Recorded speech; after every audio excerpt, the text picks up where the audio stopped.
मेरा प्रश्न आपसे है कि सनातन धर्म और इस्लाम में क्या समानता है, उसके बारे में मुझे थोड़ा सा क्लियरिफिकेशन। भाई साहब का सवाल है कि उसकी प्लाईवुड की फैक्ट्री है, 3 पार्टनर, 1 पार्टनर मुसलमान है, कभी भी कंट्रोवर्सी नहीं है। और अस्सलाम वालेकुम दोस्तों, स्वागत है आपका हमारे यूट्यूब इस्लामिक चैनल में। दोस्तों हाजिर हूँ मैं आपके साथ फिर एक और डॉक्टर जाकिर नाइक की बहुत ही खूबसूरत स्पीच के साथ। दोस्तों इस वीडियो में हम देखेंगे कि कोई एक हिंदू भाई आता है और डॉक्टर जाकिर नाइक से इस्लाम के मुताबिक सवाल करता है। बहुत ही इम्पोर्टेंट और ख़ास सवाल करता है। डॉक्टर जाकिर नाइक बड़े ध्यान से इस सवाल को सुनते हैं, समझते हैं, फिर इसको बहुत ही अच्छी तरीके से समझाते हैं, उसका जवाब देते हैं। ठीक है।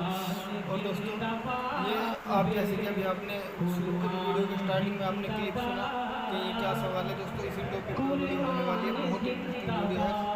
कोई वीडियो में कोई भी कन्फ्यूजन नहीं, लास्ट तक आप वीडियो को जरूर देखना, बीच में स्किप मत करना।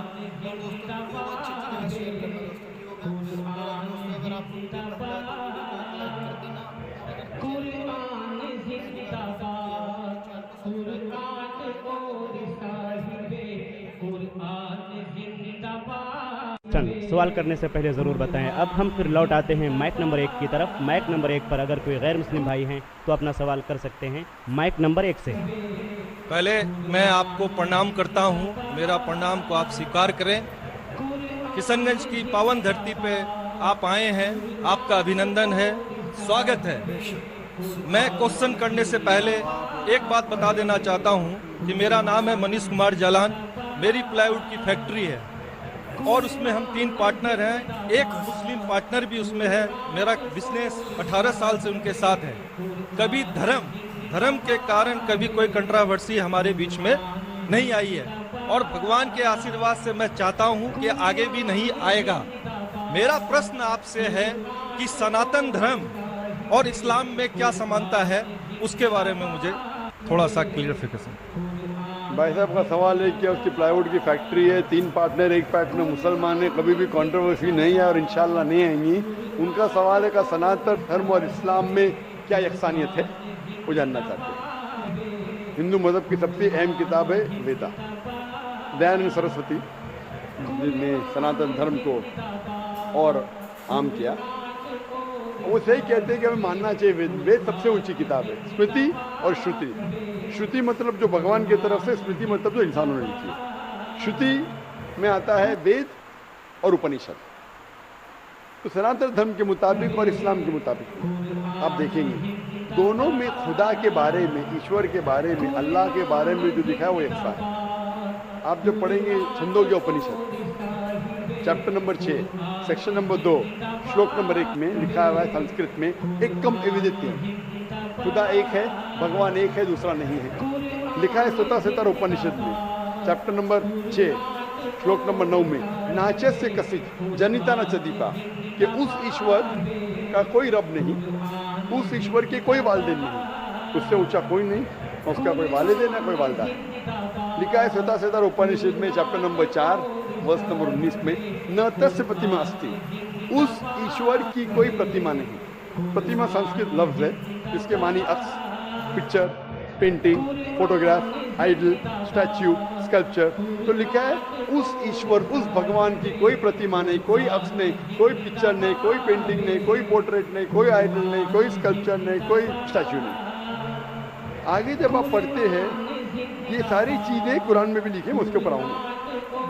ये है ईश्वर के बारे में जो लिखा गया। उसी तरीके से अब आगे जब पढ़ेंगे यजुर्वेद चैप्टर नंबर 40 वर्ष नंबर 8 और 9 में, उसमें लिखा है अंधात्म प्रविशंति या असंभूति उपासते। अंधात्म मीन्स अंधकार, प्रविशंति मतलब दाखिल होना, अंधात्म प्रविशंति या असंभूति उपासते, वो अंधकार में दाखिल हो रहे हैं जो लोग असंभूति की पूजा करते हैं। असंभूति मतलब नेचुरल थिंग्स लाइक हवा, पानी, आग, जो नेचुरल थिंग की पूजा करते हैं जैसे हवा, पानी, आग, वो अंधकार में दाखिल हो रहे हैं। और वो श्लोक का कंटिन्यू होता है, वो लोग और घोर अंधकार में दाखिल हो रहे जो संभूति की पूजा करते हैं। संभूति मतलब इंसान की बनाई हुई चीज़ें, टेबल, चेयर, आइडल, मूर्ति, इसकी पूजा करेंगे तो और घोर अंधकार में दाखिल होंगे। और लिखा है ऋग्वेद में जिल्द number 1 hymn number 164 verse number 46, एकम सत विप्र बहुधा वेदांते, सत्य एक है, खुदा एक है, एकम सत विप्र बहुधा वेदांते।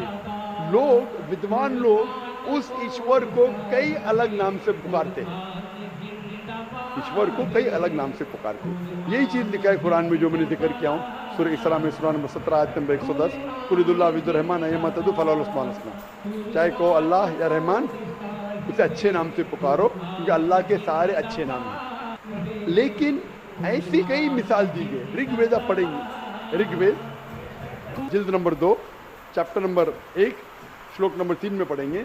उसमें एक एट्रीब्यूट दिया गया है ब्रह्मा। ब्रह्मा कहते हैं बनाने वाले खुदा को, ब्रह्मा कहते हैं बनाने वाले खुदा को।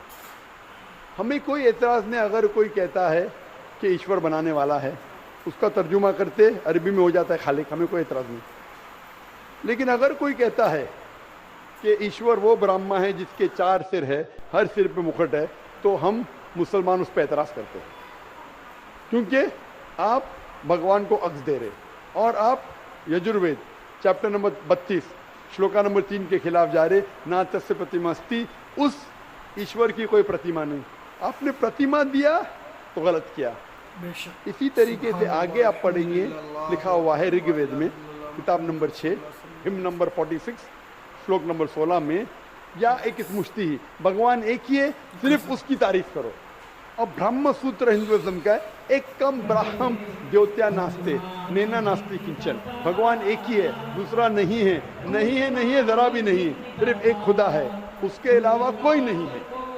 अगर कोई मुसलमान से पूछेंगे कि सबसे बेहतरीन क्या डेफिनेशन है खुदा की, अल्लाह की, वो जवाब आपको देगा सूरह इखलास सूरा नंबर 112 आयत नंबर 1 से 4, जिसमें लिखा है कुल हुवल्लाहु अहद, कहो कि अल्लाह एक है, अल्लाह समद, अल्लाह जो बेनियाज है, लम यलिद वलम यूलद, ना वो किसी को जना है ना किसी से जना है, वलम यकुल लहू कुफुवन अहद, उसके जैसा कोई नहीं है। ये 4 लाइन का डेफिनेशन है कुरान मजीद में सूरह इखलास सूरा नंबर 112, जिसमें अल्लाह ताला फरमाते कुल हुवल्लाहु अहद, कहो कि अल्लाह एक है, अल्लाह समद, अल्लाह जो बेनियाज है, लम यलिद वलम यूलद, ना वो किसी को जनता है ना किसी से जना है, वलम यकुल लहू कुफुवन अहद, उसके जैसा कोई नहीं। अगर कोई भी चीज़ को आप कहते हैं खुदा है, भगवान है, ईश्वर है, अगर ये 4 लाइन के डेफिनेशन में उतरता है, हम मुसलमान को कोई एतराज़ नहीं मानने के लिए कि वो ईश्वर है, कि वो खुदा है।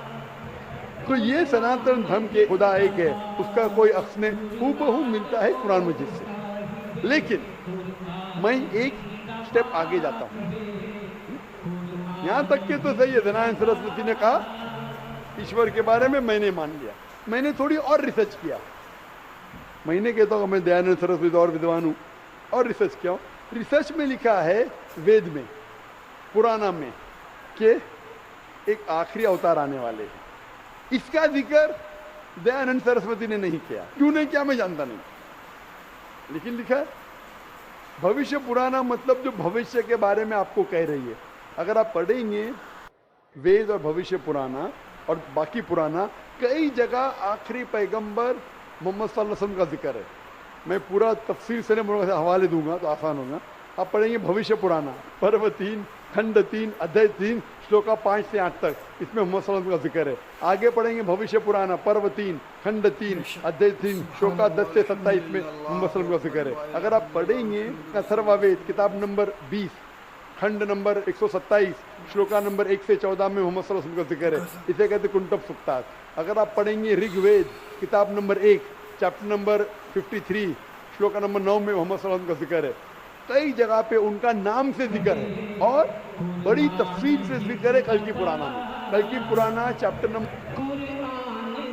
5, 7, 9, 15 यहाँ पढ़ेंगे। इसमें लिखा है कि कल युग में, कल युग मतलब आखिरी युग में आएंगे आखिरी अवतार।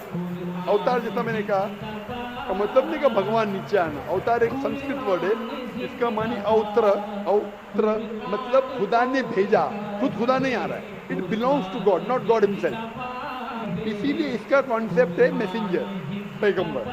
तो कल युग में कल की अवतार आएगा, उसके बाप का नाम है विष्णु यास। विष्णु मतलब ईश्वर खुदा, यास मतलब खुदा का बंदा। अरबी में कहीं हो जाता अब्दुल्ला जो मोहम्मद सल्लल्लाहु अलैहि वसल्लम के वालिद का नाम था। उसकी माँ का नाम होगा सुमति। सुमति मतलब अमन शांति। अरबी में कहेंगे आमिना, जो नाम था मोहम्मद सल्लल्लाहु अलैहि वसल्लम की वालदा का नाम, वो पैदा होंगे एक अमन के शहर में जो था मक्का। वो पैदा होंगे ऐसे खानदान में जो उस शहर का रखवाला था, और मोहम्मद सल्लल्लाहु अलैहि वसल्लम कुरैश खानदान में पैदा हुए। पहली वही उन्हें आएंगे एक गार में, एक केव के अंदर। मोहम्मद सल्लल्लाहु अलैहि वसल्लम को सबसे पहली वही आए गार हिरा में रात के वक्त, हम जानते हैं। फिर वो माइग्रेट करेंगे, नॉर्थ वर्ड वापस आएंगे। मोहम्मद सल्लल्लाहु अलैहि वसल्लम ने हिजरत की, मदीना पे वापस आया।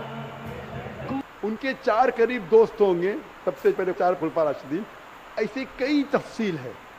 तो खुदा के जिक्र के बाद जो वेद में यकसानियत है, जो कुरान से मिलती है, वो है मोहम्मद सल्लल्लाहु अलैहि वसल्लम का जिक्र। और भी यकसानियत है, ये तो सिर्फ खुदा के बारे में और मोहम्मद सल्लल्लाहु अलैहि वसल्लम